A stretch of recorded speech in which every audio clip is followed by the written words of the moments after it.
계속해서 법궤의 이야기가 이어지고 있습니다. 하나님의 손이 법궤를 빼앗아간 블레셋 진영에 나타나자 그들은 두려움과 공포에 떨면서 그걸 어떻게 처리하는지에 대해서 고민하기 시작했습니다.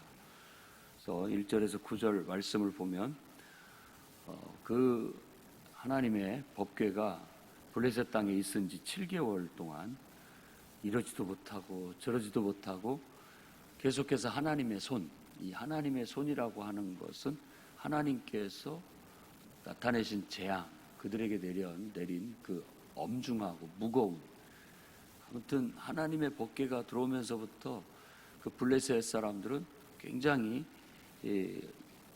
독한 종기뿐만 아니라 심리적으로나 영적으로나 모든 면에 있어서 어려운 상황에 놓여져 있어서 이걸 어떻게든 해결을 해야 된다라고 그렇게 생각을 하고 있다가 자기들의 제사장들과 복술자들을 불러가지고 어떻게 하면 좋겠느냐, 이걸 어떻게 돌려보내면 좋겠느냐라고 했을 때 그들이 속건제를 드리고 금쥐 5, 금독종 5개를 만들어서 함께 보내야 된다. 그리고 새 수레를 준비하고 새끼를 뗀 젖나는 송아지, 소 2마리를, 암소를 2마리를 준비해서 그것들을 끌게 해서 보내야 된다라고 그렇게 결론을 짓게 됩니다. 그래서 만일 그 새끼를 뗀 2소가 곧장 이스라엘로 베세메스로 똑바로 가게 된다면 그건 정말 하나님의 손이 우리에게 재앙을 내린 것이 맞다. 그렇지 않다면은 그건 하나님의 역사가 아니라 우연히 된 것이다라고 그렇게 얘기하게 됩니다. 그래서 베세메스로 그 암소를 보내는데 10절에서 16절에는 베세메스로 가는 소에 대해서 묘사를 하고 있는데 이 말씀에서 느끼는 것은 인간의 소만 또 못하구나 하는 것들을 깨닫게 됩니다. 이 새끼를 막 낳아서 젖을 먹이는 암소 둘은 하나님의 법궤를 끌고 곧장 울면서 새끼를 놓고 간다라는 것 때문에 아마 그 미물도 짐승들도 슬프고 울고 당장에 돌아가고 싶지만 그래도 법궤를 날라야 된다라는 하나님 앞에 쓰임받는 그 소는 그 길을 곧장 흔들림 없이 가게 되는 아주 그 숭고한 모습을 보여줍니다. 바로 이 벳세메스로 가는 소와 같은 그런 사명의 삶을 우리 인간들이 살아야 된다는 것입니다. 하나님은 그러라고 우리를 하나님의 형상대로 우리를 창조하시고 우리 인간에게 정말 복을 주신 겁니다. 사람이 무엇이간데 주께서 존귀와 영화로 관을 씌우셨는가라고 찬양하듯이 우리 인간이라는 존재가 복되고 특별한 존재라는 것은 이미 성경에서 말하고 있는 바입니다. 마땅히 우리가 하나님을 담아내는, 우리가 하나님의 임재를 담아내는 법궤가 돼야 되고 성막이 돼야 되고 성소가 돼야 됩니다. 근데 하나님이 있을 곳이 없는 거예요. 그래서 지금 바깥으로 놔두는 것처럼 성경에서 보여주고 있는 거예요. 그런데 이 벳세메스로 가는 소는 그들이 바로 블레셋 땅에 하나님의 능력을 나타냈던 그 법궤를 수레에 싣고 묵묵히 그 길로 가게 됐고 그 수레가 어떻게 되는지 블레셋 방백들은 지켜보고 있었는데 그것이 벳세메스 사람 여호수아의 밭에 도착하자 그들이 그것을 알아보고 기쁨으로 맞아들어서 그 수레를 장작으로 패고 그 수레를 끌고 왔던 암소 둘을 번제물로 드리게 됩니다. 그래서 이 벳세메스로 가는 소는 얼핏 보면 바로 사명자의 모습을 그대로 보여주는데 가장 위대한 사명자는 바로 하나님의 아들 예수 그리스도입니다. 예수 그리스도께서 그야말로 하나님의 모든 충만하심으로 그가 이 땅에 오셨고, 하나님 자신이신데 육신이 되어 이 땅에 오셨고, 그 독생하신 하나님께서 하나님을 이 땅에 보여주시게 됐고, 또 어떤 의미에서는 법궤가 그 블레셋 땅에 재앙을 내리는 재앙의 근원이었거든요. 온 세상에 재앙의 근원인 죄를 짊어지시고 십자가에 죽으신 것, 그것도 여기에 잘 어울립니다.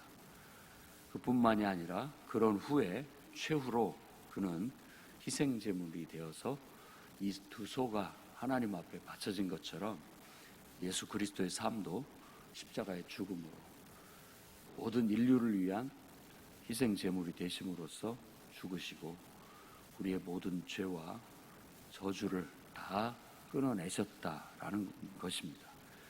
이게 고난받는 종의 노래에도 묘사되어 있고 베세메스로 가는 소를 통해서도 느낄 수가 있습니다. 우리들도 바로 예수님을 믿는다는 것은 그분을 닮아간다는 거고 그분과 같은 삶을 살아간다는 그런 약속이고, 그렇게 살기로 결단한 삶이라고 할 수 있습니다. 그래서 우리도 사명의 삶을 살아야 돼요. 그냥 사는 것은 그건 인간이 아닙니다. 인간은 원래부터 창조의 목적이 있기 때문에 하나님의 창조의 목적은 우리가 하나님의 형상을 닮아서 하나님을 어떻게 보면 우리 안에 품어서 하나님을 대신하여 하나님의 역사를 이루고 하나님의 영광을 드러내는 게 우리 인간을 창조한 목적이고 우리가 존재할 본분이라는 겁니다. 그러니 그것을 우리는 사명의 삶이라고 말할 수 있다는 거예요. 어떤 의미에 우리는 이 베세메스로 가는 소처럼 하나님을 우리 안에 품고 우리가 그분을 이끌고 나아가고 있는 것과 같습니다. 그래서 흔들림 없이, 때로는 인간적인 그런 것들이 있지만, 그런 얽매임과 희생과 손해가 있지만, 눈물은 흘릴지언정 하나님 앞에 사명을 잃지 않고 흐트러짐 없이 똑바로 나아갈 수 있기를 바랍니다. 블레셋이 바친 금 독종과 금쥐, 이걸 속건제라고 했는데 자기들의 죄를 씻어내기 위해서 바친 예물인 겁니다. 네, 금 독종, 그러니까 독종이 온 땅에 퍼졌는데 그것을 금으로 만든 형상해서 보내고, 그 다음에 그 모든 전염병들이 옛날에는 페스트도 그랬고 쥐를 통해서 옮겨졌잖아요. 그래서 금쥐, 그 원흉이 된 사람을 괴롭히는 쥐의 형상을 만드는 것. 그래서 블레셋의 대표적인 도시 5개, 아스돗, 가사, 아스글론, 가드, 에글론, 이 5개의 성읍의 숫자에 맞게 그것들이 준비되어져 보내지게 된 겁니다. 이것도 한번 생각해 볼 수가 있습니다. 블레셋 사람들이 하나님을 두려워하는 것보다도 이스라엘 백성이 더 못하다는 것.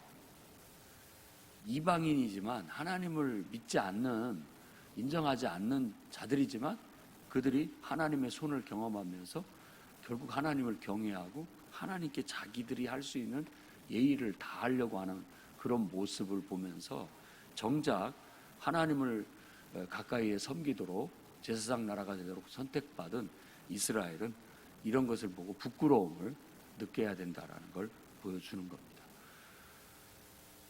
안 믿는 사람보다도 더 하나님을 소홀히 여기고 또 교회를 소홀히 여긴다면 우리가 바로 그런 부끄러움을 느낄 수 있어야 되겠습니다. 그게 살아있는 양심이고 깨어있는 양심이라고 생각됩니다.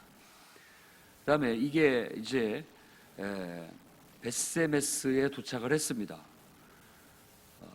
그런데 이 베세메스 사람들이 하나님의 궤를, 이 여호와의 궤를 열어서 뚜껑을 열고 들여다보는 불경을 저지릅니다. 그러니까 대비적인 거죠. 블레셋 사람은 정작 그것을 신전에 아주 귀하게 모셔놨는데, 그리고 또 그것 때문에 막 두려움과 공포 속에 감히 막 함부로 어떻게 하지를 못해서 7달 동안을 쩔쩔매고 있었던 모습에 대비적으로 베세메스 사람들은 이 하나님의 기회를 함부로 여기는 거예요. 뚜껑을 열어보고 안을 들여다봤다는 것은 그만큼 함부로 여긴다는 그런 겁니다. 여호와의 이름을 망령되이 일컫는 것도 되고 하나님을 경외하는 면에 있어서 온전치 못하다는 것이죠. 그러자 하나님께서 5만 70명을 치셔서 죽음을 맞이하게 된 겁니다. 그러자 그때에서 이 거룩한 하나님 여호와 앞에 누가 감히 서겠느냐라는 두려움이 드는데, 그들이 회개할 생각을 하지 않고 이것을 이 블레셋 사람들 마냥 내보내버리려고 하는 그런 마음을 갖게 된다라는 거예요.